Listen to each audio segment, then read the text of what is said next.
Hello everyone and welcome to another high-elo game of Age of Empires. Today the clips came, the clips went, and the world is still here. So yet another end of world myth debunked, conspiracy theory proven wrong.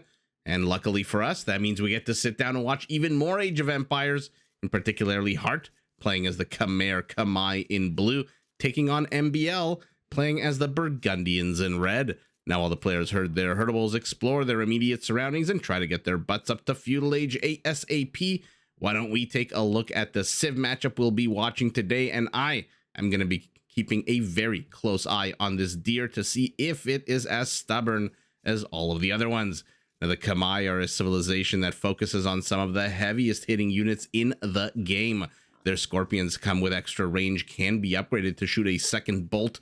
Their battle elephants move faster and can be upgraded to hit even harder with a +3 attack. Ooh, Hearttt thought he was done for a second. No, you are not. You got to babysit these deer. They are stubborn AF. Their unique unit is quite possibly one of the most annoying to deal with head on. I am, of course, referring to the ballista elephant, which, as it sounds, is a ballista that is mounted on the back of an elephant unit. And by the way, just like the scorpion, the ballista elephant can be upgraded to shoot a second bolt.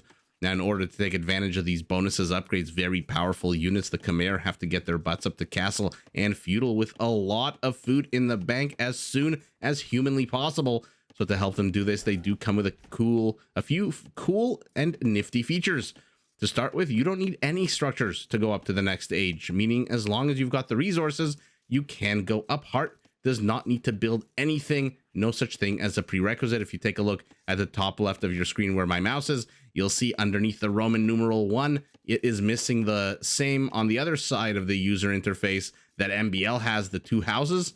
No such thing for the Khmer. The Khmer, as long as Hearttt accumulates 500 food, he can click his way up. He doesn't need to build a mill. He doesn't need to build a lumber camp, although, of course, can't exactly skip some of these very crucial structures in the early stages of the game. Second, all buildings from your age are available to you at all times. Like I said, there is no such thing as a prerequisite. So if you want to build a stable in feudal, you do not need to build a barracks first. You want to build a siege workshop in castle, you don't need to build a blacksmith first. Third, yeah, I think we're on number 3. The Khmer farmers don't need to bring food to a mill or a town center. As long as the farmer is working on a farm, food automatically gets added 1 unit at a time to the coffers of the Khmer. So basically, if Hearttt wanted to, he could sneak in a farm right here at the edge of flat Earth. Now, those farmers are also pretty safe from raiding because they can garrison inside houses, and not just farmers. All villagers for the Khmer can garrison inside houses, and once the danger passes, they can come back out and get back to work. Although, the usual caveat, they do not regenerate HP while they huddle for warmth and safety inside of these structures. Now, pivoting our mind's eye, actually our real eye, to the right side of the screen. I don't know why I keep saying mind's eye sometimes when I do these intros. In any event, we've got the Burgundians, the coked out Saturday Night Live John Belushi civilization. And why do I call them that? Because they come with some of the craziest features and upgrades, in my opinion, in the entire game. Militarily, they do focus primarily on cavalry, being the only civilization in the game to have cavaliers in the Castle Age. And their unique unit, the Custelier, is a medium cavalry shock unit that has a +20 or +25 charge attack added every 40 seconds, depending if you're working with the base model or the elite. Now, to support their cavalry on the battlefield, Burgundian gunpowder units come with 25% stronger attack, and they have access to a second unique unit, the Flemish Militiaman. This is a medium infantry unit with a pretty decent attack bonus against both cavalry and elephants. Might be a little problematic for our blue Khmer, as there's a bit of a train of birds here. Hawks chasing macaws, chasing eagles. I don't know what the hell is going on. I'm not an, what's the name for people that study birds? Ornithologist? What are we? Oh my goodness. Falcons and, okay. A bit of usual Age of Empires funniness happening there. Now, if that's not enough army for you, for the Burgundians, they can conscript their entire civilian population by turning each and every civilian into a Flemish militiaman and then training even more Flemish militia out of their barracks. Now, in order to help pay for their war machine, Burgundian stable techs are 50% cheaper. Whenever they get a relic, It generates food in addition to gold. All economic upgrades are available in age earlier and cost a third less food. Oh, first blood drawn by Hearttt as his scout escapes under the watchful eye of so many frickin' birds and is now heading straight with its massive 2 HP and long lifespan, I'd imagine, to the Burgundian base. Lastly, whereas the Khmer farmers don't need to drop off food at a mill or a town center, Burgundian farmers can be upgraded to generate a small amount of gold while they till their fields. So those are the two civilizations. I am absolutely flabbergasted that it took me almost 10 in-game minutes to get through this description, but these are two pretty bonkers civilizations. And now I say bonkers in comparison to your standard civilization. When we first started playing this game in the late 90s, a civilization that had no prerequisites to go up to the next age, that had no prerequisites for structure, whose farmers can till their fields literally over here and not drop off any wood and hide inside houses, that was unheard of. But you know what else was unheard of? Cavaliers in the Castle Age, economic upgrades in age earlier, farmers who generate gold, and turning every single one of your civilians into a Flemish militiaman by pushing the infamous button. So you'll excuse me if it took a little bit longer to get through these civ intros, as, by the way, I'm going to zoom out a little bit. MbL, not shy about the jingoistic expansionist policies of the Burgundian Empire here, gobbling up what looks like to be, I'm looking at the minimap, maybe a sixth of the map for himself already. Oh man, we haven't even looked at the bases yet as Hearttt now racks up a second kill with archers here in the center of the map, right in the face of our Burgundian. So he does not want the Burgundian heading out anytime soon. He's brought his heavy hitter, the Feudal Age archer. There is, although, a skirmisher already being trained for our Burgundian, so heavy hitting as he is, he's still vulnerable to the usual counter unit. Amazing scouting, by the way, for a unit with 2 HP. Oh man, I really do want to look at where the resources are, because I can see our Burgundian's primary gold is very exposed to the front, and he has secured himself a gold to the back. Archer down, skirmisher down. High ground, it looks like, helped the Khmer archer there. Now it's MbL who takes the high ground. Nah, I think that's pretty much all she wrote for these 3 archers. I'm not too sure he's going to engage into 2 skirmishers, although there is a 4th and quite possibly a 5th archer. Will there be a 6th? Right as I asked that, a 6th is en route. He's picking up his kit, practicing on Sundays his bow and arrow skills, and in a few seconds he'll be a fully trained archer unit. But I don't know how long Heartt's going to be able to stick around here, not with 5 skirmishers out. I'm surprised MbL is letting this one scout with 2 HP. You've got a spearman right here. Maybe once he moves, these archers shoos them away. Oh, Hearttt sees it, escapes. He's going to be so annoying with that one scout. He's just going to keep him around for as long as possible. Speaking of long as possible, what is this base wall off? We've seen players gobble up large chunks of the map, but this is pretty darn funny. Let's take a look. Primary stone to the back. We've seen the gold, the primary, the secondary. Where's the 3rd patch? Also forming part of the wall off. So not great, not terrible. And MbL, where is your secondary patch of stone? I'm having a bit of difficulty seeing it out on the map. It is very forward here on the downslope of a hill, as these archers try to disrupt the lumberjack operation of our Burgundian. We'll see if the action pivots to the left side of the map. We'll look at where our Khmer resources are located. But for now, a little bit less relevant, since he's the one putting on all of the aggression at the 15-minute mark of the game. It looks like this spearman chased the scout literally to the ends of the earth. Got the kill with the long spear. Oh, 2 units lost in recent time here for our Khmer. So kill count has been evened up. No civilian kills as of yet, or economic kills if you want to use that lingo for Age of Empires. And now we've got the battle of Feudal Age armies. Let's take a look at who wants to kill who here. The skirmishers want to kill the archers. The scouts want to kill the skirmishers. The spearmen want to kill the scouts. And the archers basically just want to kill everything without having to face the skirmishers and dying. As many pokes off as you can get on these skirmishers, the better. They do have minimum range, which means that if the scouts can close, all the better for our Khmer. Army counts are identical at 14. Civilian population identical at 37.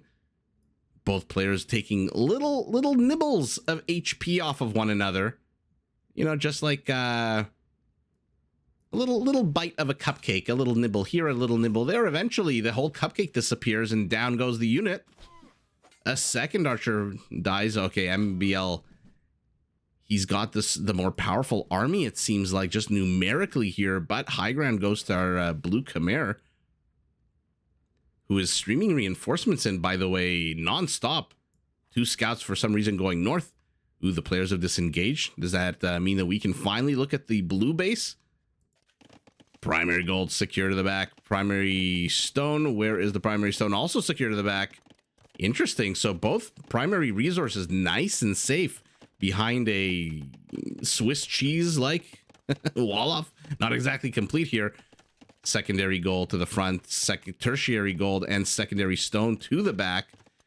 And a lot of forests and even extra stone and a relic to the back here. Whereas MbL, he's got the forests, but no stone or relic. But this is some pretty safe forests here for both players. Hearttt choosing not really to wall off anything to the north here. Perhaps assuming his opponent's not going to tackle him from that angle. Oh, by the way, speaking of his opponent tackling him, MbL hasn't even set foot anywhere near this base. Holy moly, that just goes to show you the aggression that our Khmer is putting on so far in this game. He has not let MbL even step foot outside of his settlement. Look at this. MbL's blind as a bat. Is that why he took such a massive wall off here? Does he expect some kind of massive raiding out of the Khmer? Now, I will say, in the later stages of the game, because their villagers just work endlessly on their farms, and they don't need to move to drop off anything at a mill, which sometimes you'll see pro players, there's 2 farms between a farmer and a mill. So it's quite a long road to Tipperary for them to drop off their food. The Khmer save all of that time, and that allows them to just absolutely spam the hell out of their hussars. And if you're not familiar with the Khmer, the Khmer civilization, their cavalry line is absolutely perfect for a generic cavalry line. With one exception, they don't get paladins. Aside from that, it is absolutely perfect. All stable, all blacksmith technologies are available for them. These armies, even though we're in castle and starting to get to castle for some of us, cough, MbL cough, they're still kind of countering one another. We'll see. Archers will become crossbows. We'll see what Red decides to do. I'm assuming he'll go for the elite skirmisher upgrade before he goes for the pikeman upgrade. Yeah, he's got to, right? He's going for Bodkin. Needs a bit more gold, though. Does MbL, who deletes his own house just so he can get into the safety of this town center, which has already racked up 1 kill. Crossbows should do a pretty damn good job here. MbL, for all that he has Bodkin, is still operating, unfortunately for him, with a Feudal Age army. Now knights are being thrown into the mix. Lots and lots of players in the, I want to say mid Elos. There's the elite skirmisher upgrade. Underneath Heartt's very nose. I want to say in the low to mid Elos. I don't really know anymore what's considered mid Elo, low Elo. In like the 13 to 1700 range. Because the Khmer don't need any structures to go up to the next age, it lends itself to a lot of fast castle strategies and knight play. Lots and lots of knight play. For example, I think Grathrang loves to go Khmer fast knights. I have seen a lot of his streams lately on Twitch. Super fun. And he just absolutely loves pummeling his opponent with these fast castle age knights. And like I mentioned, the Khmer, their cavalry line is pristine. Ooh, but they're even with a perfect, pristine tech tree, you might want to be careful with a castle being plopped right in your face. Although, wait a second. There's 1 spearman left. The meat shield is gone. The meat shield has absolutely been destroyed. Wow, and the spearman tucks tail between his legs and runs into the town center. I'm absolutely surprised that blue is letting up the pressure here, although I guess with a fully garrisoned town center, this one little choke point is quite dangerous. So we're in a bit of a stalemate here, kind of a standoff where Red's villagers can't complete the castle because Blue has crossbows, and Blue can't really penetrate into Red's base because there's a potentially a fully garrisoned town center here. Oh, this might be a bad decision for Blue, although he risks it for the biscuit. He just goes plows straight through it. Okay. That's like a American university, American college fraternity ass paddling right there. These 5 knights, one of them didn't make it, too weak to join this frat. 2 surviving knights peel off to the south, attack a lumber camp. 2 peel off to the north, but MbL, not his first time at the rodeo, has already preemptively created a wall off. Kind of looked like he forgot a piece of wall off there for a second. And now the Burgundian castle is up, securing the primary gold for MbL, who plops down another town center. The third after this second one over here. Not a lot of good options for town centers for our red Burgundian. Let's take a look very quickly at our Khmer base. Ooh, that is very sour because the stone is on a hill. He's got to place that town center right here. Second town center, not terrible location, decent location, decent distance from these other resources. Lots of wood for farms. Not too sure if that knight was killed or just died before he could get converted, but the Coustelier is here.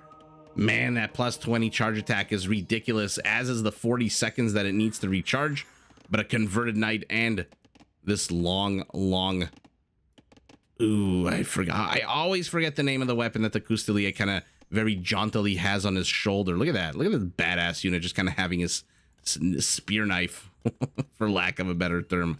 Now, it does take 40 seconds for their charge attack to regenerate, to restart. Let's say, you know, you unplug the modem, you count to 40 seconds, you plug it back in, and all of a sudden your Coustelier has plus 20. But, yeah, there you go. 28 is their first attack. But is it worth it? I mean, there's other charge attacks. Comitatenses, for example, the latest one for the Romans, does add plus 5 to their militia, their knights, their centurions. But plus 5 is not plus 20. Plus 20 is ridiculous. And by the way, that jumps up to plus 25 if we're lucky enough to see them go elite. For now, they are on the hunt. On the hunt for what? Does he even know where his opponent's base is? No! This might be one of the latest scouting movements that we've seen in a long time. And oh, to add insult to injury, the tiger activates. The monk comes forward. Tell me they didn't waste their charge attack on the frickin' tiger. Oh, I think one of them did. Yikes. Okay, so MbL, by the way, still hasn't seen where his opponent's base is. Hasn't seen any kind of patches of resources that might indicate. He knows, obviously, it's somewhere in the area he has not explored and has now come face to face with a few monks. One dies. A second dies, so a good pickup there for MbL. Now, once the charge attack disappears, then the Coustelier becomes an absolute weak unit. Decent base armor of 2, but that 8 attack is just, yeah, nothing really spectacular, nothing to write home about. As all of a sudden, it's Blue's base that is sort of being swarmed by Red. Coustelier to the bottom left, the Coustelier to the center. Skirmishers taking on Knights.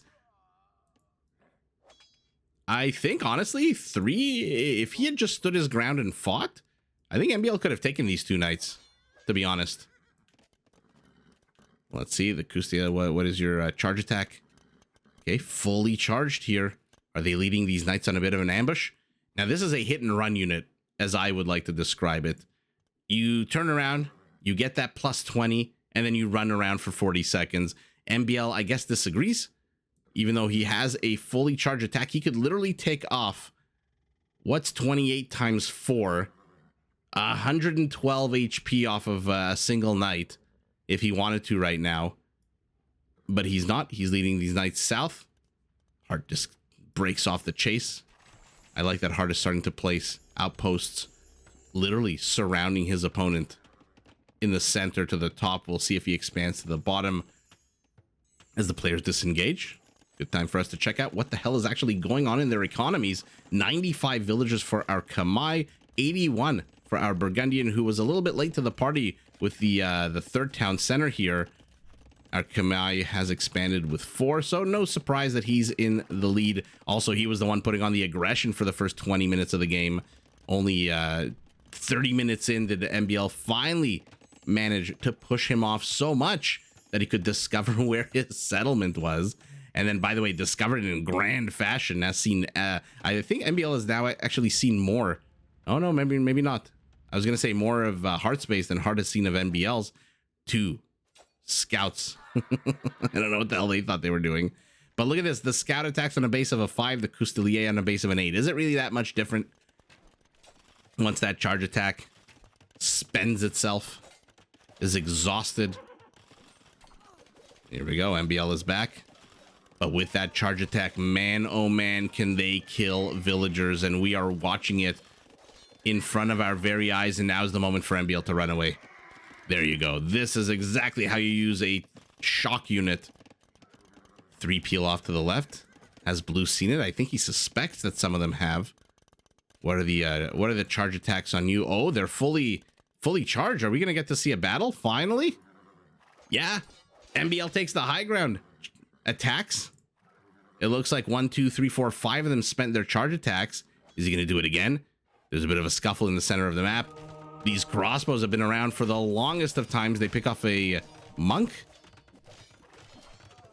Castle gets relocated, but Hearttt is moving forward with a castle. Middle of the road, cancels it because the Cousteliers have absolutely just ignored the army and gone straight for the villagers, it seems like. And now the band leading Heartt's knights on a chase have turned around. But again, this is a charge attack unit, a shock unit, and yet again he places a castle to only cancel it. And now for, what is this, the 4th attempt? 1, 2, 3. Yeah, I think the 4th attempt to place a castle here for Hearttt. A little bit indecisive, but he's got the numbers now. The charge attacks, let's take a look. Oh, it looks like only about half of them still have charge attacks left. Oh, a whole bunch of villagers, as beautiful as they were mining in synchronicity, they all die. And these knights are going to have additional armor in a few seconds. The castle's going to be up in a few seconds. The stone has been lamed. We'll see if Hearttt goes after that stone. He does have 450. He might need to get a little bit more stone if he's going to keep being indecisive about where he's placing his castles. I don't know who has the high ground here. HP going to the Cousteliers, but now that the charge attacks have been spent, again, their base attack of an 8 is just absolutely shite. They attack on a 9 against the 3 armor. They do 6 damage to a knight, whereas a knight attacking on an 11 does 7. So a bit 15% more attack for the knight than the Coustelier. And by the way, that's going to become even bigger because the knight's about to mature, about to have his rite of passage and become a cavalier. However, Imperial Age is on its way for the Burgundian, which means that sword of Damocles, that damn freaking button, is going to be hanging over Heartt's head. Always present, always looming, always threatening. That being said, let's see who takes this fight. Both of these armies are pretty battered and bruised. I love the attack animation of a Coustelier, the underhanded attack. And that Cavalier's taken handily. Will he get one conversion? Yep. We've got 2, not 1, but 2 Khmer Coustelier. That is a alliterative mouthful. Were the villagers gathering stone? Yeah, it looks like they were gathering stone. Oh, I don't like when pro players do this. I generally am not a fan of saying I don't like things in Age of Empires, especially when casting pros whose Elos are, what's MbL 2645 in this game? So MbL's Elo is 2645 higher than mine at the moment. So I'm loath to say I hate, but this villager is carrying 20 blocks of stone. This villager's carrying 11. This villager's carrying 1. Okay, so the lazy villager, who cares about? But at least drop the stone off before you begin construction, because now if your villagers die, that's 31 stone that could have been added. Actually 43 with the addition of the 4th villager that could have been added to your coffers. And obviously 43 stone is not the, you know, the biggest of numbers, but honestly, every ounce, every nugget, every 2x4, every ingot of gold between these players always matters. 2 Burgundian castles You'll know that the threat of a revolution, by the way, is present when a Burgundian player out of nowhere starts getting infantry armor upgrades. Now, it might be a bit deceiving because there are pikemen. So iron casting, the armor upgrades do apply to these pikemen. So it's kind of a ooh, will he, won't he situation here. As yet another group of Custiliers fully charged up. Now's the time to turn around. You've got 16 units. You're being chased by 7. You take this fight handily. Oh, but is he going for the high ground? No, he's going for the running away ground. The deer, the ibex, they'll scatter like leaves in the wind. Okay. I don't know. You don't really need to pull these units into the castle fire. And there it is. There is the Flemish Revolution. Oh, but he's only got 140 villagers. He lures him to the north where the gold miners now become militiamen. And let's take a look at their attack bonus as they engage into these cavaliers. If I can actually frickin' click one. Cavalry +8. War elephant +8. Not that we see a single war elephant right now. Oh, they're going to get swamped over here to the south. To the west, I mean, to the south. Are they taking out these trebs? Okay, 1 treb, 2 treb, 3 treb. The last of the trebs. The Daniel Day-Lewis treb here. The last of... That was Daniel Day-Lewis in Last of the Mohicans, right? Yeah, I think it was. And now the Burgundian army. 130 army supply moves forward, but they're moving through 2 castle firing zones. Castles, by the way, without murder holes, of course. In 17 seconds, Hearttt is going to take my heart by researching murder holes. Does he have arson for these guys? It definitely looks like it. I'm going to zoom out a little bit so we can see the absolute insanity of multiple battlefronts here. Ooh, I don't know if MbL should have peeled off a third of the militiamen here. But he needs them down south. He needs to do more damage than this. Hearttt is down to 24 army supply, but he's got 2 castles still up. MbL's lost so much army supply. And now, though, he's penetrated the south. He's in the north. Slow and moving and poking are the militiamen. When they can catch cavalry units out, though, when they can outnumber them 10-1, they'll win that battle. But all of a sudden, MbL's army count has disappeared. He failed to take down the 2 castles. This one, 35 kills. This one, 32 kills. There goes half of your militia army. And now hand cannoneers are being added to the mix with their +10 attack bonus against infantry. Look at how quickly the militiamen melt. And I mean, okay, I was gonna say, what the hell is going on here? All of a sudden, the Burgundian militia army disappears. Did he really need to call the crusade? I'm thinking it's, I've got Sicilians on the brain. Let's rewind and see what the situation was like right before MbL pushed the button. Because I wonder if he actually needed to push the button. I think he was seriously outnumbered when it came. There's arson being researched in reverse. Okay, there's, okay. So his opponent's got 41 cavaliers. Again, no paladins available. For some reason, the Custiliers that led those cavaliers through here abandoned ship and ran away, leaving the gold miners exposed. Although I guess if you know you're doing a revolution, not really exposed, maybe 2 or 3 of them will die before they turn into Flemish militiamen. And then he pivots south. Did he really need to call the revolution? Did he just want to end the game?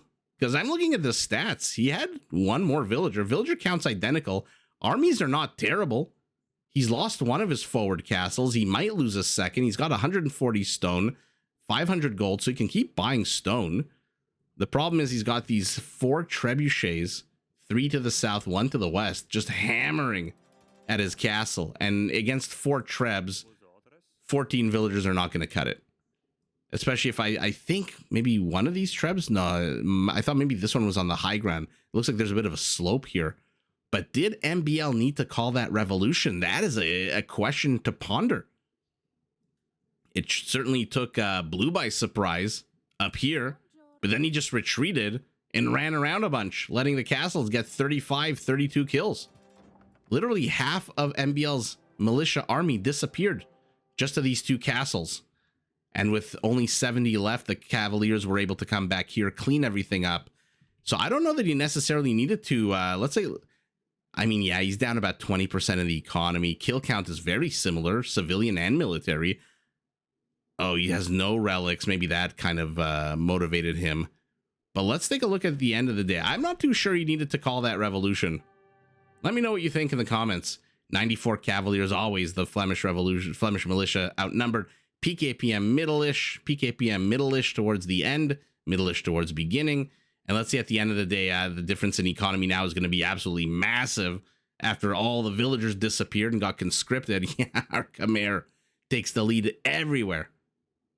5,000 more wood, 7,000 more food. What is this? About 5,000 more gold. Half of that is relics and just a tiny bit more stone.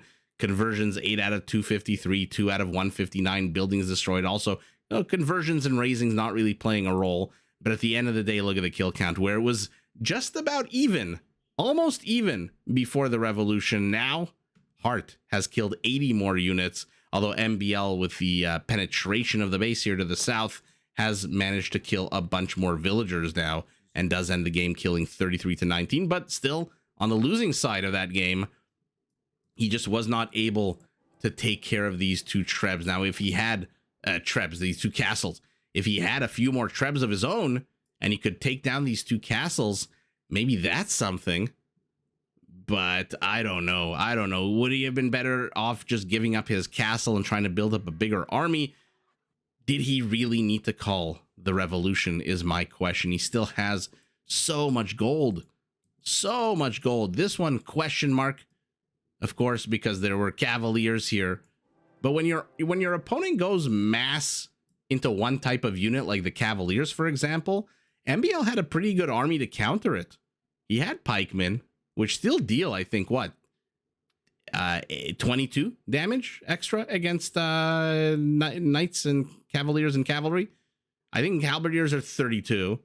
I think spearmen are 15. I forget if pikemen are 18 or 22. It's one of those.